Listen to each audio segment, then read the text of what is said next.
ஆதித்யா, அக்கா ரொம்ப டயர்டா இருக்கா.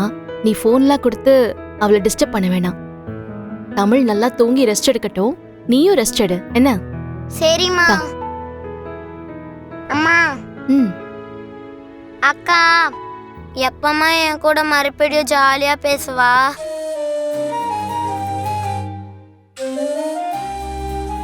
ஆதித்யா, தமிழ் சீக்கிரமா பழைய மாதிரி நம்ம கூட பேசுவா, ஜாலியாவும் இருப்பா. ஓகேவா? சரிம்மா. சரி, அவ மருந்தெல்லாம் குடிக்கணும். அது குடிச்சிட்டா அக்கா உடனே தூங்கிடுவா. ஓகேவா? நீ தூங்கு. சரிம்மா. வயசுல பெரியவங்க அந்த லண்டன்காரமா கூட கடைசி வரைக்கும் அந்த மித்ராவையும் நந்தினியை கண்டிக்கவே இல்லை. போதா குறைக்கு அந்த சுதாகர் கொஞ்சம் கூட ஈவு இறக்க இல்லாம குழந்தைய கை நீட்டி அடிச்சிட்டா. இதையெல்லாம் பொறுத்துட்டு இருக்கிற மாதிரி ஒரு நிலைமைய அந்த கடவுள் உனக்கு கொடுத்துட்டா. அதைத்தான் என்னால தாங்கிக்க முடியல. ஆனா உன் பொறுமைக்கு நாம பெரிய வேலை கொடுத்துருவோம் போல இருக்கு பாரதி. எனக்கு வர வர இவங்க நடந்துக்கிறதெல்லாம் பார்த்தா ரொம்ப பயமா இருக்கு பாரதி. ஒன்னா ரெண்டா அன்னைக்கு எவனோ ஒருத்தனை வீட்டுக்கு வரவழைச்சு அந்த நந்தினி உன் மேல அவ்வளவு பெரிய பழிய போட்டா. அதுக்கப்புறம் உன் புடவைய அந்த மித்ரா எரிச்சா. இதெல்லாம் போதாதுன்னு காசு கொடுத்து ஒருத்தனை உன் புருஷனை நடிக்க ஏற்பாடு பண்ணியிருந்தா. நல்ல வேலை நீ அதை கண்டுபிடிச்சதுனால அந்த பிரச்சனையில இருந்து தப்பிச்ச. இப்படி இன்னும் எத்தனை பிரச்சனை தான் தாங்கிக்கிறது பாரதி? எதுக்கு இன்னும் இவ்வளவு பொறுமையா இருக்கேன்னு சத்தியமா எனக்கு தெரியல.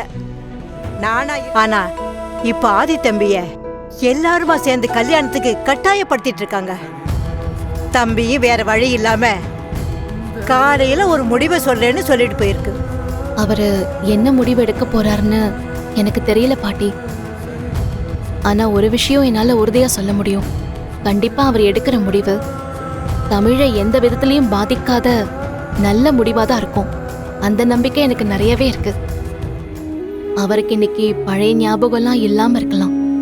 ஆனா தமிழ் மேல அவருக்கு இருக்கிற பாசம் இப்ப வரைக்கும் ஒரு துளி கூட குறையவே இல்லை. நீ இப்படி சொல்றதை கேட்கறதுக்கு மனசுக்கு எவ்வளவு ஆறுதலா இருக்கு தெரியுமா? ஆனா தம்பி நமக்கு சாதகமா எந்த முடிவு எடுத்தாலும் அந்த மித்ரா சும்மா விட மாட்டாளே. எதையாவது பண்ணி கெடுக்க பாப்பா. அப்புறம் பெருசா பிரச்சனையும் பண்ணுவா. இன்னைக்கே அவ வானத்துக்கும் பூமிக்கு குதிச்சதை நீ பார்த்தேல்ல? உண்மைதான் பாட்டி. ஆனா அதையெல்லாம் நினைச்சு நீங்க கவலையே படாதீங்க. மித்ராவை எப்படி சமாளிக்கிறதுன்னு அவருக்கு நல்லா தெரியும்.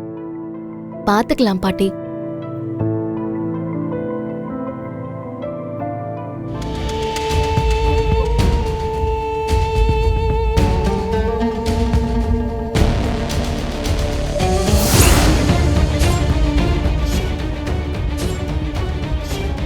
நீ சொல்றதெல்லாம் வச்சு பார்த்தா ஆதி ஏதோ முக்கியமான முடிவு எடுக்க போறான், அப்படிதானே?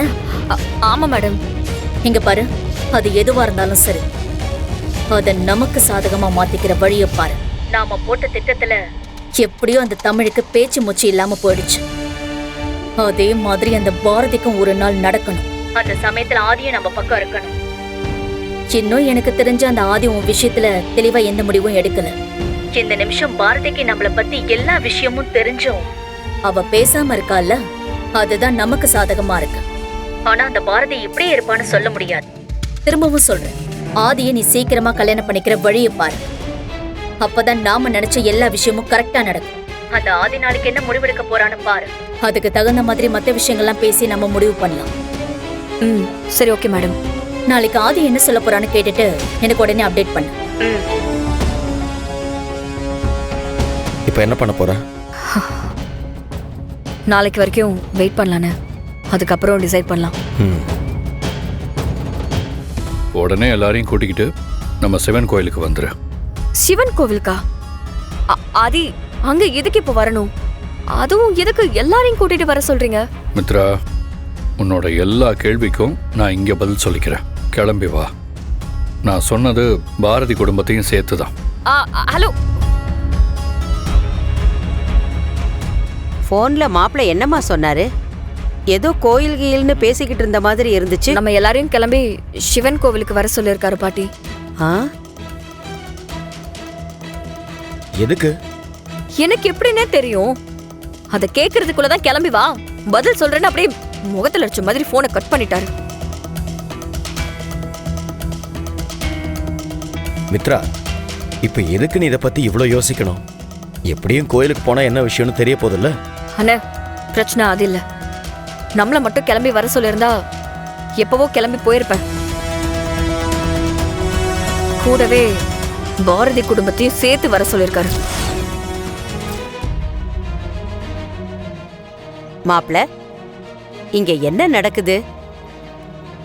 இப்ப எதுக்கு தமிழ ஹோமகுண்டத்துல உட்கார வச்சிருக்கீங்க? பாட்டி, நேற்று ஹாஸ்பிட்டல்ல தமிழுக்கு பணம் கட்டினதுக்கு எல்லாரும் சேர்ந்து தமிழுக்கும் எனக்கும் என்ன சம்பந்தம்னு கேள்வி கேட்டீங்கல்ல, அந்த கேள்விக்கு பதில் சொல்றதுக்காகத்தான் உங்க எல்லாரையும் இங்க வர சொன்னேன். என்ன மாப்ள சொல்றீங்க? அதுக்கும் இதுக்கும் என்ன சம்பந்தம்? இருக்கு பாட்டி. இன்னைக்கு உங்க எல்லார் முன்னாடியும் நான் தமிழ என் பொண்ணா தத்தெடுத்துக்க போறேன்.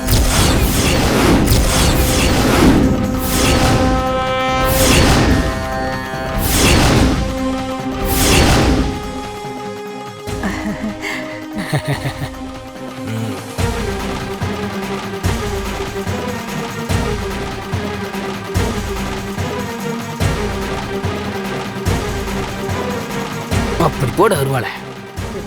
நீங்க பண்றது கொஞ்சம் கூட சரியில்லை. இதெல்லாம் என்ன சாதாரண விஷயம்னு நினைச்சிட்டு இருக்கீங்களா? காலத்துக்கு இந்த பொண்ண உங்க கூடவே கூட்டிக்கிட்டு திரிய போறீங்களா?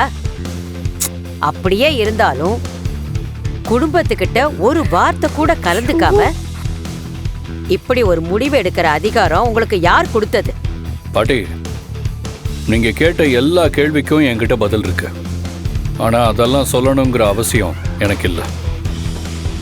தெரிஞ்சோ தெரியாமலோ தமிழோட மனசுல நான் அப்பாங்கிற விஷயம் ஆழமா பதிஞ்சிருச்சு. அவன் நான் அப்பா அப்பான்னு கூப்பிடுறப்போ நான் நிஜமாவே தமிழோட அப்பாவா நிறைய இடங்கள்ல உணர்ந்திருக்கேன். சில சமயங்கள்ல காரணம் புரியாம குழம்பியும் போயிருக்கேன். இந்த மாதிரி உறவெல்லாம் நாம முடிவு பண்றதில்ல. அந்த கடவுள் ஏதோ ஒரு காரணத்துக்காகத்தான் பாரதி குடும்பத்தை சந்திக்க வச்சு இப்படி ஒரு ஆத்மார்த்தமான ஒரு அன்பான பந்தத்தை எங்களுக்குள்ள ஏற்படுத்தி கொடுத்திருக்கார். இந்த குழந்தைக்கு அப்பாவா இருக்கிறத நான் என்னோட கடமையா பார்க்கிறேன்.